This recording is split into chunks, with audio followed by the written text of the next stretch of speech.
A quinta antítese que aparece nesse texto para nós, portanto, é a antítese sobre a vingança. E aí ele diz: ouviste o que foi dito, olho por olho, dente por dente. Bom, o que tinha sido ensinado?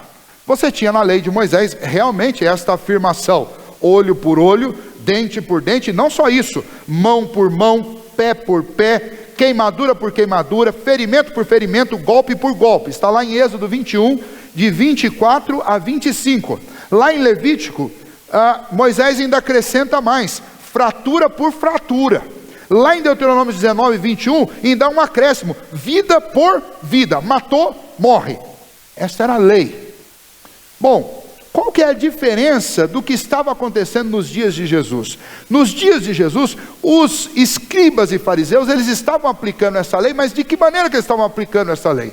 Os religiosos admitiram que essa lei lhes dava a autoridade de fazer vingança particular.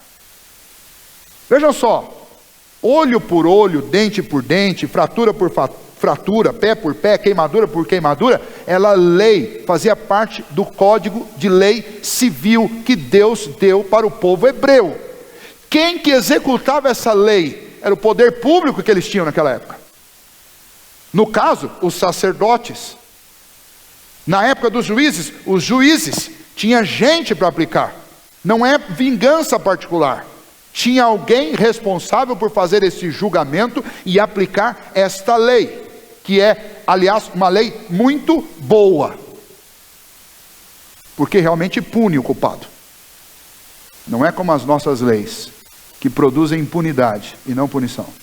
Mas esse não é o assunto de hoje, não vou entrar nesse assunto hoje. Qualquer dia nós vamos falar sobre pena de morte, um preceito e uma lei bíblica, dada por Deus, para todas as épocas. Mas não é nosso assunto hoje, eu quis só deixar vocês curiosos. O dia que eu for falar isso, eu aviso lá no WhatsApp, daí a gente pode estudar sobre esse assunto. Mas o ponto é que o que Jesus está combatendo é que os antigos interpretaram equivocadamente esta lei, e as pessoas naquela época se achavam justas e cumpridoras da lei, mesmo quando alguém lhes fazia mal, e elas iam lá particularmente e devolviam na mesma moeda. Bateu, levou. Machucou, eu vou machucar. Matou, eu vou matar. E então você tinha uma igreja, uma comunidade cheia de vingadores. Não é nem como desenho, não é nem vingador mascarado, é vingador mesmo, né? Pisou no pé de um lá, pode se preparar, vai pisar no teu. Olho por olho, dente por dente, não tinha acordo. E aonde eles estavam errando nisso?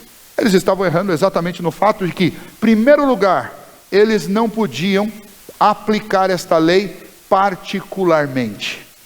Eles não podiam fazer isso. Segundo lugar, especialmente eles, que se diziam pessoas tementes a Deus, que se consideravam bons religiosos, que se consideravam bons crentes, eles tinham que fazer o contrário. Eles tinham que deixar que esta vingança fosse produzida por quem era de direito efetuá-la. Eles tinham que deixar que esta vingança fosse exercida por Deus, conforme o julgamento santo e justo de Deus. E quanto ao comportamento particular delas, e é isso que a gente tem dificuldade de entender até hoje, o meu comportamento particular, inclusive com quem me ofende, tem que ser o mesmo comportamento que é incentivado no mesmo livro de Deuteronômio, no mesmo livro de Levítico, no mesmo livro de Números, e em toda a Bíblia. Você não vai achar um único versículo na Bíblia que te autorize a se vingar particularmente, mas muito pelo contrário, você vai achar em toda a Bíblia que você deve amar quem te persegue. A causa vai ser julgada pela justiça, mas o meu coração não pode se infectar pela justiça ou pela injustiça. O meu coração, ele deve ser uma expressão do coração de Deus. E ainda que alguém tenha que talvez pagar uma pena muito dura por ter me ofendido, quem vai cobrar isso é o poder público, o Estado, o poder judiciário. Eu não.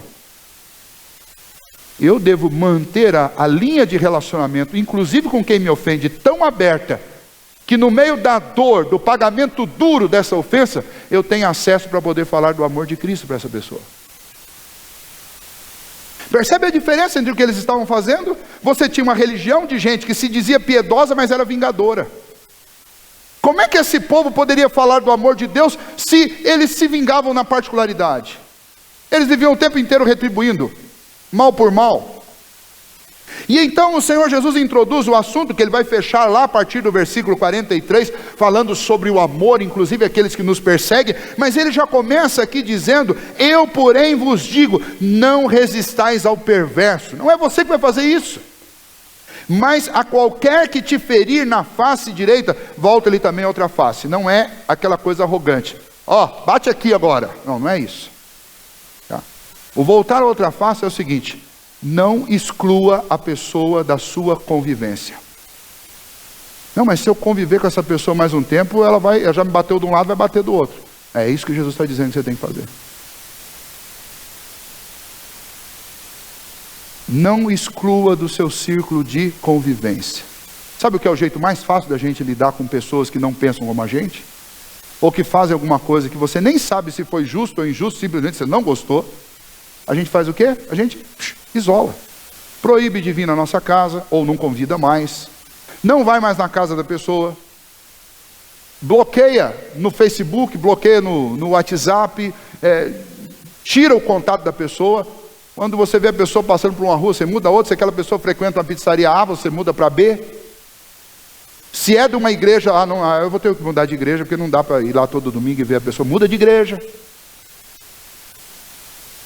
E a gente vai vivendo assim. Aliás, o mundo está tão fácil de fazer isso hoje em dia.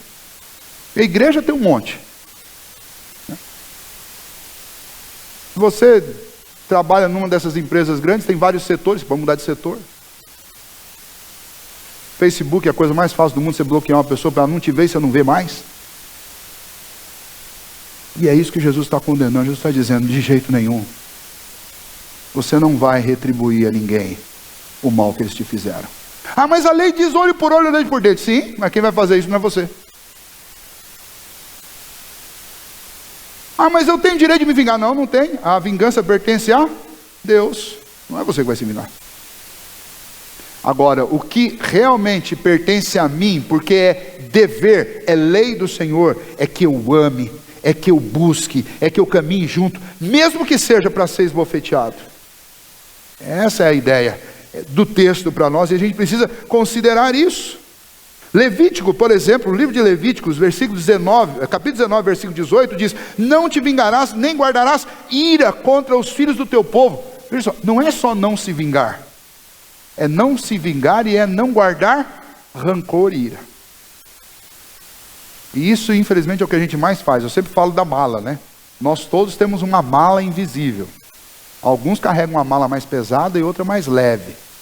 Mas a mala, ela aparece sempre numa conversa assim, despretensiosa. Está conversando com a pessoa e aí você cita o nome de alguém que está guardado na mala.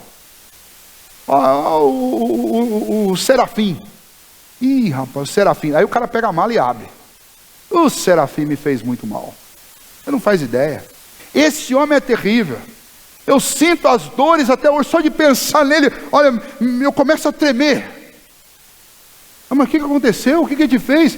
Pai, me fez. Mas quando foi isso? Foi há pouco tempo atrás. Mas quando foi? 25 anos. Está lá carregando a mala. O senhor não sabe. O senhor não sabe. Há 30 anos nessa igreja. E abre a mala. Carregadores de malas. Para não dizer que o cara é a mala, né? Carregadores de mala. Gente que guarda rancor e ira no coração. O Senhor Jesus está dizendo: não. Não. Não, não, não. Você não só não pode se vingar, quando você também não pode guardar ira contra as pessoas. Raiz de amargura.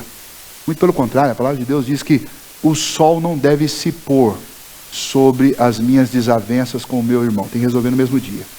Se possível, né? Às vezes não é. Mas se possível, tem que resolver no mesmo dia. Mas existem outros textos. Provérbios 20 e 22. Não digas: vingar-me-ei do mal. Espera pelo Senhor e Ele te livrará. Provérbios 24 e 29. Não digas: como Ele me fez a mim, assim lhe farei a Ele. Eu pagarei a cada um segundo a sua obra. Quem dá o pagamento é Deus, não somos nós. Nós temos que dar o quê? Nós temos que dar a mão, nós temos que dar o abraço, nós temos que dar o amor, nós temos que manter o contato. Tem que manter o canal aberto. Eu não tenho autorização para fazer qualquer coisa diferente disso. E é o que Jesus está dizendo. E nós encontramos isso espalhado por toda a Bíblia. E nós não devemos ter ressentimento. Nós não devemos pagar o mal com o mal, mas antes fazer o contrário. Nós não temos o direito. Nós vivemos numa sociedade de direitos, vocês já perceberam isso? Todo mundo tem direito a tudo. Nós vivemos numa sociedade que se você olhar feio para uma pessoa, ela te processa e diz, não, eu tenho direito de receber um sorriso todo dia cedo. Se eu sou homem e quero ser mulher, eu tenho direito de querer. Se eu sou mulher e quero ser homem, eu tenho direito de ser. Lá nos Estados Unidos tem um camarada que decidiu que ele é um cavalo. Não, não é só um não. Tem cavalo, tem tigre, tem uma porção. O sujeito, ele pôs na cabeça dele que ele nasceu no corpo errado. Ele nasceu no corpo de um ser humano, mas ele é um cavalo. Essa é a loucura dos nossos dias. Depois chega em casa, você pode fazer uma pesquisa, você vai descobrir muitos casos. Não só de gente que se acha cavalo, tem um outro que se acha um pato. Eu acho que no fundo deve ser mesmo, né? Gente que se acha coisas estranhas. E a nossa sociedade é tão maluca que ela diz o seguinte, deixa todo mundo ser o que acha que é. Se o sujeito acha que é um poste, deixa ele ser um poste. Sociedade do direito. Os filhos têm o direito de não ser disciplinados pelos pais. E por aí vai. E essa sociedade do direito é na realidade uma sociedade que é uma sociedade vingativa, é uma sociedade que quer usar, se tiver meio centímetro de direito, eu quero usar os meios centímetros, se eu puder ir além, eu vou além, mas o que é meu é meu. Se eu tenho o direito de exigir olho por olho, dente por dente, eu quero ver o olho cair e o dente derramar na minha frente. Essa é a sociedade.